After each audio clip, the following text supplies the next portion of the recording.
आने वाले दिनों में आप क्या देख रहे हैं कि बानी पीटीआई की तरफ से कोई लचक का मुजाहिरा किया जाएगा, मुज़ाकरात की तरफ जाएंगे? जी शुक्रिया।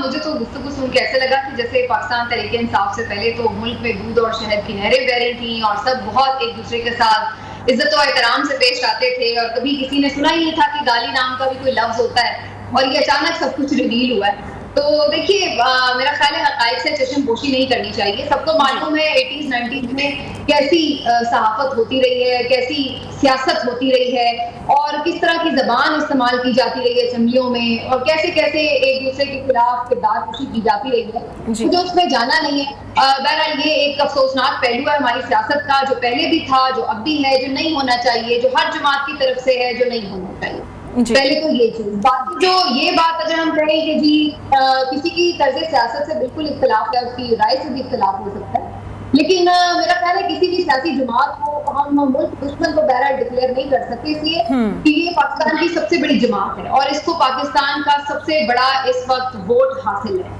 तो अगर हम ये कह रहे हैं कि फिर ये जमात या इसके लीडर मुल्क दुश्मन है, तो हम ये कह रहे हैं कि फिर उनको उनका साथ देने वाले, उनको पसंद करने वाले, उनको वोट करने वाले, वो तब से क्या मुल्क दुश्मन है?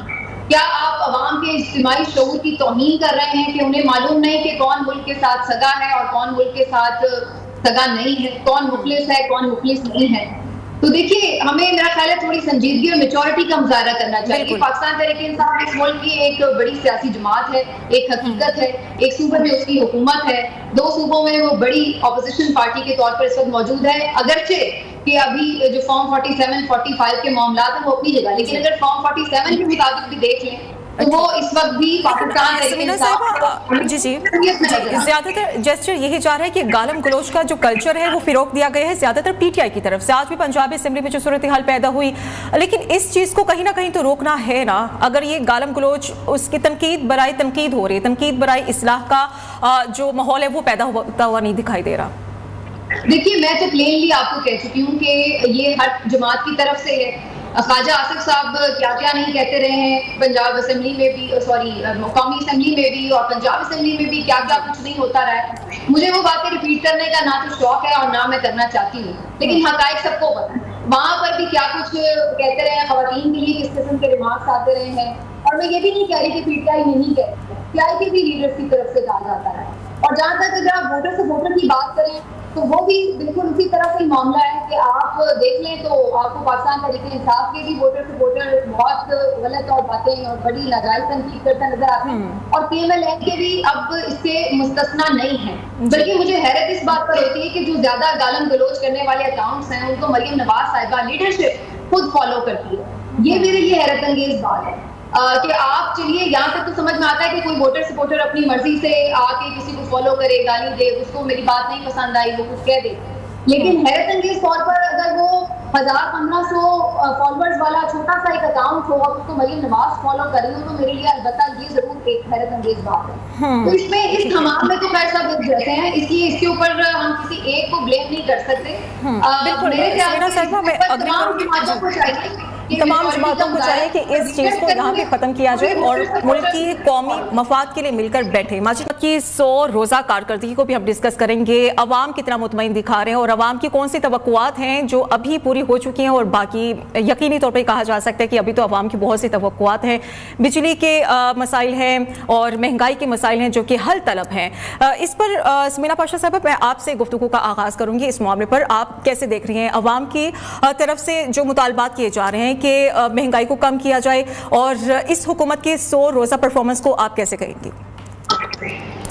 मैं सिर्फ 2 मिनट लूंगी। पहले 1-2 चीजें बड़ी अच्छी कही हैं जो भाई ने जरा उन पे जरूर कमेंट करना चाहूंगी कि जिन्होंने कहा कि जी कोई खौफ नहीं है, इमरान खान बाहर आके तो क्या चला लेंगे। ये बात बिल्कुल दुरुस्त है, मैं 100% इस बात से एग्री करती हूँ कि वो 2 साल पहले भी बाहर थे तो क्या उन्होंने कर लिया था ऐसा जो कि इनकी हुकूमत गिरा तो नहीं पाए थे, 16 महीने पूरे किए थे उन्होंने। लेकिन क्या करें जनाब, इसी हुकूमत के अपने गुजरा लरसते हैं, फिर टीवी पे आकर कहते हैं कि ओहो हम तो अभी और ढूंढ रहे हैं, इधर उधर से कोई ना कोई केस तलाश कर रहे हैं, कुछ ना कुछ तो मिल ही जाएगा, कुछ बना ही लेंगे कि किसी तरह उन्हें अंदर रखा जा सके। तो इससे तो ये अंदाजा होता है कि जब हुकूमत जानबूझकर कुछ ना कुछ तलाश कर रही है तो कहीं खौफजदा तो है। दूसरी जो चीज है आपने की फॉर्म 45-47 की, तो वही ये भी बात बिल्कुल दुरुस्त है कि 100% हर कोई ये चाहता है कि ट्रिब्यूनल्स मौजूद हैं, वहां पर फैसले होने चाहिए, लेकिन फिर क्या करें कि वही पीएमएलएन के लोग भागे फिर भाग जाते हैं अदालतों के पास। वो जी देखिए ये कितने गलत जज हैं, इन्होंने हमसे फॉर्म 45 मंगवा लिए हैं। भाई आपसे मंगवा लिया, आपके पास है, आप जेन्युइन जीते हुए लाके आगे रखें और साबित करें कि जनाब देखिए हम जीते हुए, बल्कि ठोक बजा के आना चाहिए। उन्हें तो खुद कहना चाहिए कि हमारी जीत को भाई बिल्कुल एक वैलिडेशन मिलनी चाहिए। ये चले जाते हैं कि वो ये बड़ी तेज कार्रवाई कर रहे हैं, वो इन्हें रोके, ये क्यों मंगवा रहे हैं, फिर उस पर बात नहीं बनती तो फिर ऑर्डिनेंस आते हैं, फिर कानून साजियां होती हैं। तो ये अब देखिए ना, इससे तो फिर ये लगता है कि कहीं बात जो है वो चाहते नहीं कि किसी तरफ लगे। बाकी जो आपने परफॉर्मेंस की बात है, तो आप बड़ा आसान है परफॉर्मेंस जानना। अपने घर जाइए, जाके जरा बिजली का बिल उठा के देख लीजिए, आपको परफॉर्मेंस पता चल जाएगी। आप जाएं, जाके गाड़ी में पेट्रोल डलवाएं, आपको परफॉर्मेंस पता चल जाएगी। आप निकलिए, जाके जरा थोड़ी सी ग्रॉसरी करें, आपको परफॉर्मेंस पता चल जाएगी। आपको हर जगह पर परफॉर्मेंस पता चल जाएगी। आप सिफारती ताल्लुकात में देख लीजिए, 2 साल से इधर उधर भागे फिर रहे हैं पूरी दुनिया में, 1 टका किसी ने इनको नहीं दिया, 1 रुपए की इन्वेस्टमेंट नहीं ला सके। टांग के बड़ी मुश्किल से IMF से कोई कर्जा है थोड़ा बहुत, वो भी जाके मिलते तरले करके, कुछ पीटीआई ने भी सपोर्ट किया तो उन्होंने दे दिया। अदरवाइज आपने क्या अचीव किया अभी तक? कौन से बड़े मुल्कों के यहाँ पर दौरे होते फिर रहे हैं? कोई आपके पास शहजादा साहब ने आना था, वो तक नहीं आपकी वजह से आ रहे थे। आप अपने मुल्क को ठीक करें। हर मुल्क आके आपको ये समझा रहा है कि भाई अपना मुल्क इन ऑर्डर करो पहले, फिर बात करना इन्वेस्टमेंट की, फिर बात करना। तो ये परफॉर्मेंस है इनकी और अपनी परफॉर्मेंस। लेकिन समीना साहिबा, हमारा अलमिया ये भी तो है ना कि हर हुकूमत गुज़श्ता दौरे हुकूमत पर मलबा डाल देती है कि ये महंगाई गुज़श्ता दौरे हुकूमत की किए गए इकदामात की वजह से और पिछले 2 साल से तो यही चल रहे हैं। गुज़श्ता भी इन्हीं की थी, उससे 3 साल पहले फिर उन्हीं की सबकी हुकूमतें थी, तो ये कितना मलबा डालेंगे। लेकिन बात ये है कि आप चलिए, वो तो कर गए, उन्होंने खराब किया, मान लिया। भाई आप तो पिछले 2 साल से आए हुए ना, ठीक करके देते। आपने क्या ठीक किया? ये ठीक किया कि 150 का पेट्रोल आप 300 पे ले गए और फिर 30 रुपए कम करके अब हमें भंगड़े डाल के दिखा रहे हैं कि जी बहुत सस्ता कर दिया हमने। ये आपने ठीक किया। आप कहां से कहां रेट्स ले गए हैं हर चीज के। डॉलर का आप देख लें, आटे का देख लें, फिर उसके बाद 5-4 रुपए कमी करके आप हमें सुनाते हैं कि जी बहुत अच्छा कर दिया, किसान का गला घोट दिया, गंदम सस्ती कर दी। बाद में पता चलेगा, अगले साल में आपसे जरूर पूछूंगी, जरूर प्रोग्राम में बुलाइएगा, फिर देखेंगे कि गंदम का क्या सूरत हाल होती है। आपकी इसी 2 महीने के 2-4 महीने की ये जो 100 दिनों की हुकूमत है, इसके अंदर गंदम स्कैंडल आ गया है, दुबई लीक्स आ गई है। क्या किया है आपकी इस हुकूमत ने? कहीं पे कोई परफॉर्मेंस नजर नहीं आ रही है। इत्तेफाक कहीं पर समीना साहिबा, माजिद निज़ामी साहब को भी उनका स्टांस भी ले लेते हैं।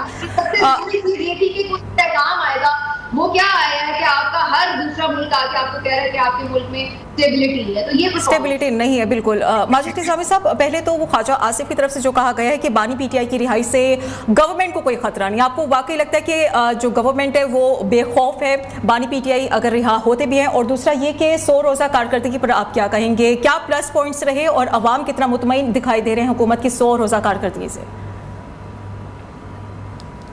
जी, ख्वाजा आसिफ के बयान से मुतल्लिक मेरी राय कुछ इस तरह से है कि ये बात दुरुस्त है कि इस वक्त हुकूमत वक्त और इस्टेब्लिशमेंट के ताल्लुकात बहुत अच्छे हैं और मेरा ख्याल है कि पाकिस्तान की सियासी तारीख में हुकूमतों के आने जाने का इन्हिसार ज़्यादातर अक्सर इन्हीं मामलात पर ही होता है।